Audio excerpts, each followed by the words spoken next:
instead of looking back, I'll start with looking forward. You played Arizona last year, got a good taste of that, but Khalil Tate didn't play, I believe, except for maybe the second half.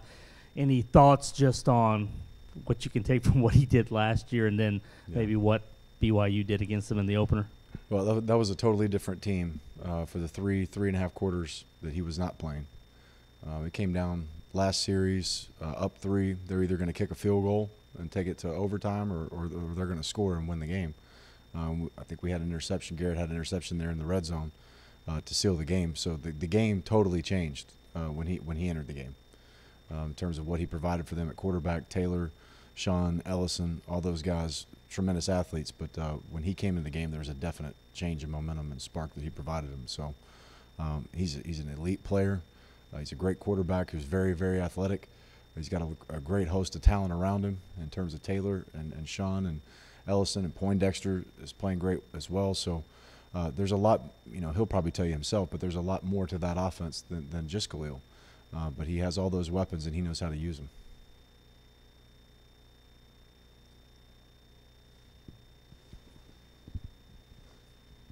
Deontay Anderson had his first game for y'all. How do you think he was up there in tackles for y'all? Yep. How do you think he performed in his first game, and what are you looking forward to seeing more? Well, he played well. He played well defensively in the second half. We started getting better on third down and started getting them off the field some, and then our offense started to pick up, and so the momentum and the complexity of the game changed in the second half, more on lines of the middle third quarter. But things to improve on, they're across the board. I don't want to just pick out one person's play, but Deontay did some great things. For a guy who hasn't played a whole bunch, he did some great things in week 1. And like all of us, head coach included, you've been off for 8 or 9 months, and you realize, all right, this is where I need to step it up. This is where I can do better in week 2. Major, along the lines of third down, was it a matter of early on? I think they ended up finishing about 50%. Was it aggressiveness there to maybe get off the field and take some potential third down, or what exactly was it that they were hitting some of those big plays in those situations? And it was, offensively we weren't moving the ball very well to start the game off, and we were playing great defense on first and second down. I mean, some of the third downs that converted were 3rd and 7, 3rd and 8, 3rd and 9, 3rd and 11. So we're playing great defense on first and second down. And then as a defensive coordinator and really as a staff, because I'm a part of those discussions too, is let's get them off the field right here. Let's deny the ball. Let's play man coverage, and let's get them off the field so we can get field position for an offense that's struggling, but we didn't make those plays. We're in position to knock down a ball on the seam. We're in position to knock down 2 balls on the sideline, and Cephas makes great plays, and they keep the drives going. There weren't a tremendous amount of points that resulted in those conversions, but it took up time, it took up clock, and it just delayed the flip of momentum that you saw there in the third quarter. Hey, Major, after having a chance to evaluate the film, coaches, we say you can correct mistakes, but effort is something that y'all really just will come down and go ballistic on. That was not an issue of effort being the case this past weekend, was it? No, the team played hard as a whole. And one thing you got to be really careful of is, is talking in the locker room a whole bunch, whether it be at halftime or after the game, because you haven't had a chance to really watch the game. You may take your eyes and see a particular player jogging late in the play or as the whistle's being blown, and that can formulate something that you tell a team that's not true. And so we really want to get back and we want to study effort. Some of our best players at times didn't have great effort, but by and large, the team had exceptional effort. But we're going to constantly coach that. It's one of those deals where 97%, 98% isn't good enough. It's got to be 100% effort. So we're going to be hard on everybody, whether it's De'Eric carrying out a fake, a guard finishing a block, Ed continuing to pursue the ball. We're going to keep pointing those things out because those are 2 things, effort and ball security, we're going to pride ourselves on. So we're going to grade those things very, very tough. Major, is it fairly expected that any college football team will take a step forward between week 1 and week 2? Is there universally a lot of progress made from getting guys on the field and actually seeing game speed and experience in week 1 to week 2? Yeah, there's a lot of things that you find out in week 1. Now, to get better from week 1 to week 2, and this is not some prophetic statement, you have to be intentional. You have to be deliberate. All right, where were my mistakes? Should I have gone for it on that 4th down based on how we were playing on offense? Probably not.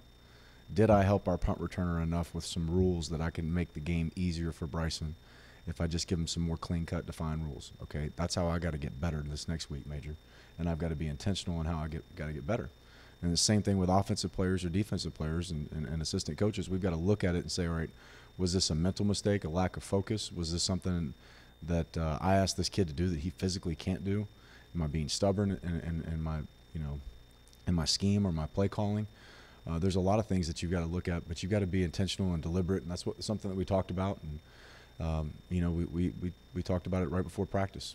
That's what they say. I don't know who they are, but what we've got to do is be intentional and be mindful on what we're doing and understand where our weaknesses are. Don't be stubborn about it. Get better at it. Address the issue, and just keep focusing on it Sunday, Monday, Tuesday, throughout the week. On Bryson Major, I believe you used him at receiver, and then you also lined him up back there where he took the snap, and I think you had De'Eric lined up on the outside, stuff like that. And then on punt returns, can you kind of assess what you thought of him in his first game like that, taking on so many different roles? And Right. you kind of alluded to the punt. I mean, it Yeah. seems like it was just one of those Yeah, moments. I mean, that's like I told Bryson when he came off the side, I said, that's on me. I said, that's on me. I said, you're playing wide out, you're playing running back, you're playing quarterback, you're playing kick returner, punt returner.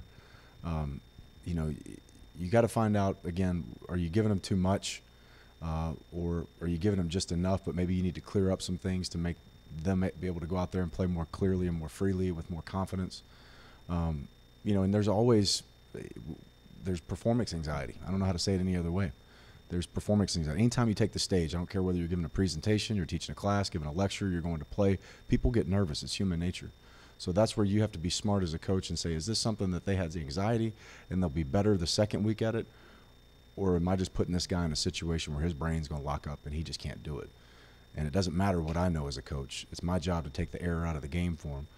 So whether it's defining things that are very simple for a punt returner, hey, if you ever take one step backwards, you take 20 steps forwards. You get out of the way and you let the ball hit and we go play offense. Just trying to make things easier for guys. And then being smart as a coach and realizing that's just nerves. That's just nerves. This is we missed this ball. That's De'Eric King. He's played a bunch of football, and he just missed this throw because it was the first pass of the game or whatever. He'll be beyond that. Or, what, this guy hadn't played a lot of football. He got his wires crossed on it. We got lucky on this next time it happened. Maybe we don't need to put him in that situation again. So, not overthinking it, but making sure we put the right amount of thought into it and make the changes from week 1 to week 2 to help these guys out as best we can. That's what we have to do, is put them in the best position humanly possible.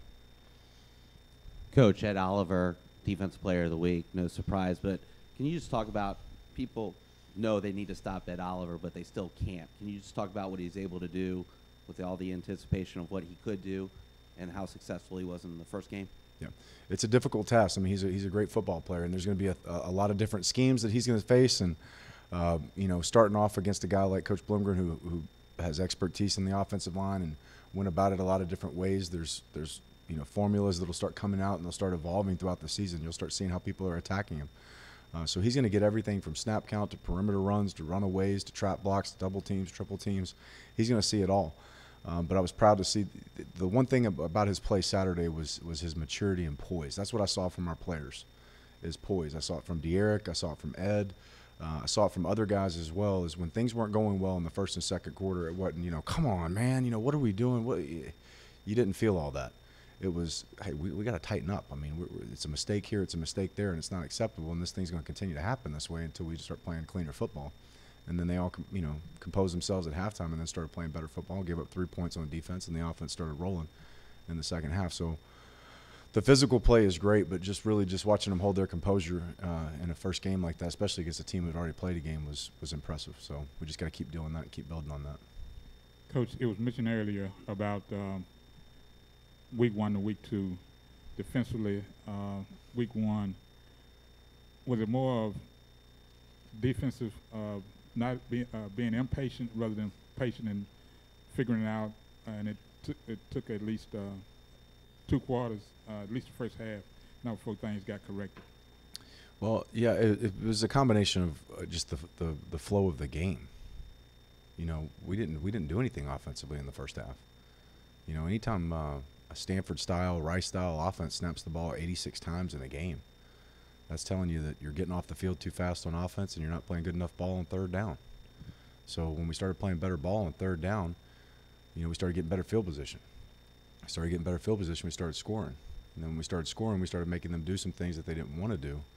And when you get to a 2-possession game, a team that runs the ball like that, they're not interested in throwing it as much. So we started getting some sacks, some pressures, and getting them in longer situations, and the score started to go our way.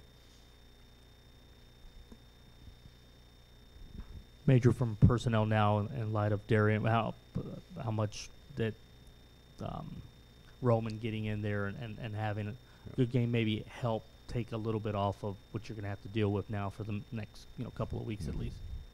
Well, it was great to get him in there. It was great to see him play and play well. We had 22 guys on defense that played Saturday, so we're able to get to a lot of depth and use a lot of depth, and I think that'll help us, down the stretch. But impressed with Roman and some other guys that came in and played at other positions, but we need to continue to do that.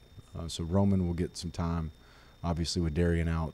Roman, Austin, Jordan Milburn, Elijah Gooden, Donovan Mooten, Jordan Carmouche, all 5, 6 of those guys will play inside, and we'll continue to roll those guys at inside backer.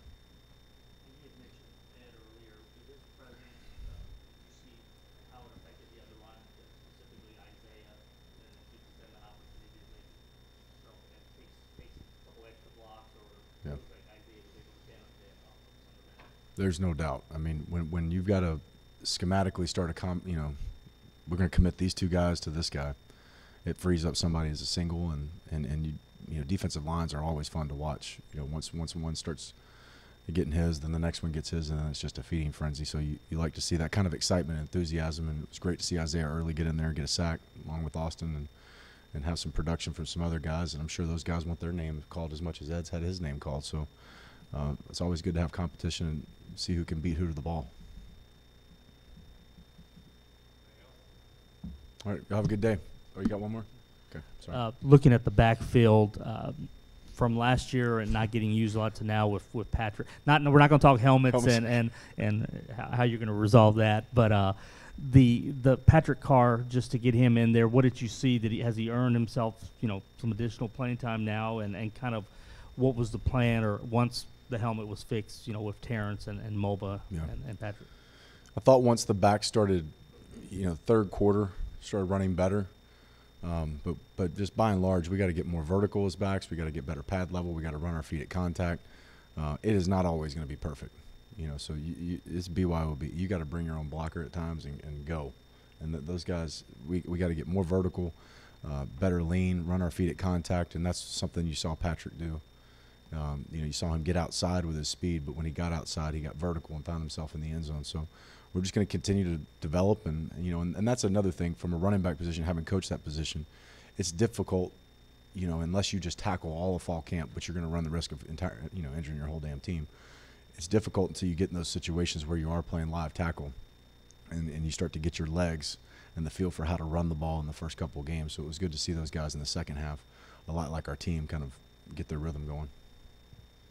Coach, Kevin Sumlin coming back to Houston for the first time in a long time. Obviously, you're not playing Kevin Sumlin, but I know the fan base obviously has mixed emotions. But talk about Coach Sumlin and how he's going to have this team ready to go, even though they dropped that season opener. That you've been around them, them. Yeah, they're going to be prepared to play.